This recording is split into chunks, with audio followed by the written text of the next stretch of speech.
غزوہ خندق کی پوری داستان۔ غزوہ خندق، جسے غزوہ احزاب بھی کہا جاتا ہے، مسلمانوں کی تاریخ میں ایک اہم جنگ ہے جو ہجرت کے 5ویں سال 627 عیسوی میں لڑی گئی۔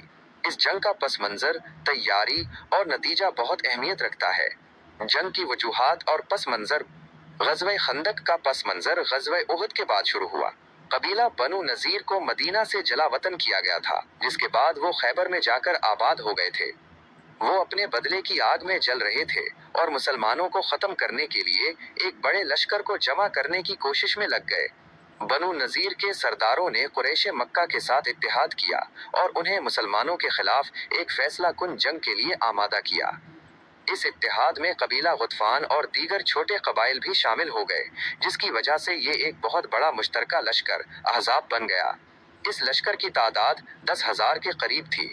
مسلمانوں کی تیاری۔ جب نبی اکرم صلی اللہ علیہ وسلم کو اس بڑے لشکر کی خبر ملی تو آپ نے اپنے صحابہ سے مشورہ کیا۔ حضرت سلمان فارسی رضی اللہ عنہ نے ایک نئی اور غیر معمولی حکمت عملی پیش کی جس کی عربوں میں مثال نہیں ملتی تھی۔ انہوں نے مدینہ کے کھلے اور غیر محفوظ حصے کی طرف ایک گہری اور چوڑی خندق کھودنے کا مشورہ دیا۔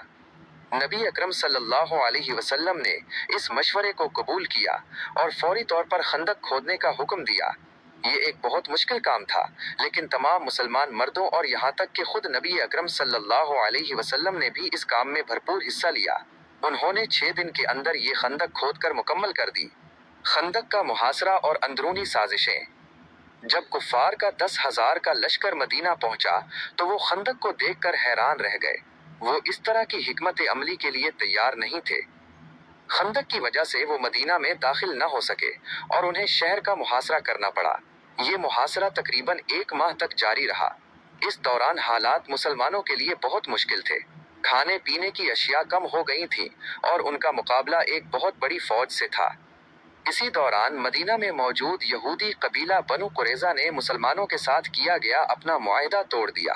انہوں نے کفار سے مل کر مسلمانوں کو اندر سے حملہ کرنے کی سازش کی۔ اس نے مسلمانوں کے حوصلے پست کر دیے کیونکہ اب وہ 2 محاذوں پر گھرے ہوئے تھے۔ اللہ کی مدد اور جنگ کا خاتمہ۔ مسلمانوں کے لیے یہ انتہائی مشکل وقت تھا، تاہم اللہ کی مدد اور نبی اکرم صلی اللہ علیہ وسلم کی حکمت عملی کے سبب حالات بدلنے لگے۔ نعیم بن مسعود رضی اللہ عنہ جو کہ ابھی مسلمان ہوئے تھے، انہوں نے خفیہ طور پر کفار کے مختلف گروہوں میں پھوٹ ڈال دی۔ انہوں نے قریش اور بنو قریظہ کے درمیان ایسی غلط فہمیاں پیدا کر دیں کہ ان کا اتحاد ٹوٹ گیا۔ اس کے بعد اللہ تعالی نے